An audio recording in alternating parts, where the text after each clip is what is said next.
ಇಲ್ಲಿ ಒಂದು ಕುಕ್ಕರಲ್ಲಿ ಸ್ವಲ್ಪ ಕ್ಯಾರೆಟು, ಬೀನ್ಸು, ಬಟಾಣಿ ಕಾಳು ಜೊತೆಗೆ ಸ್ವಲ್ಪ ಉಪ್ಪು ಮತ್ತು ನೀರನ್ನ ಹಾಕಿ ಕುದಿಯೋದಕ್ಕೆ ಇಟ್ಟಿದ್ದೀನಿ.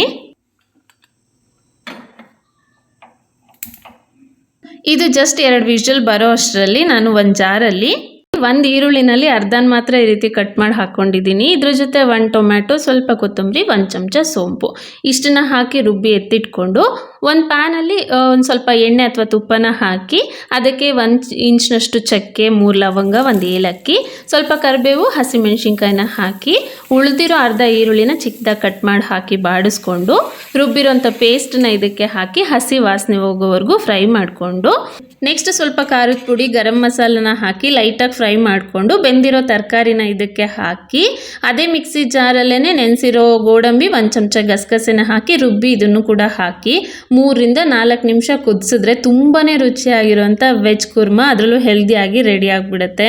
ಗೋಡಂಬಿ ಪೇಸ್ಟ್ ಹಾಕಿರೋದ್ರಿಂದ ಇದ್ರ ಕನ್ಸಿಸ್ಟೆನ್ಸಿ ಕುದಿತಾ ಸ್ವಲ್ಪ ತಿಕ್ಕಾಗುತ್ತೆ. ಹಾಗಾಗಿ ನಾನು ಸ್ವಲ್ಪ ನೀರನ್ನು ಜಾಸ್ತಿನೇ ಹಾಕಿದ್ದೀನಿ.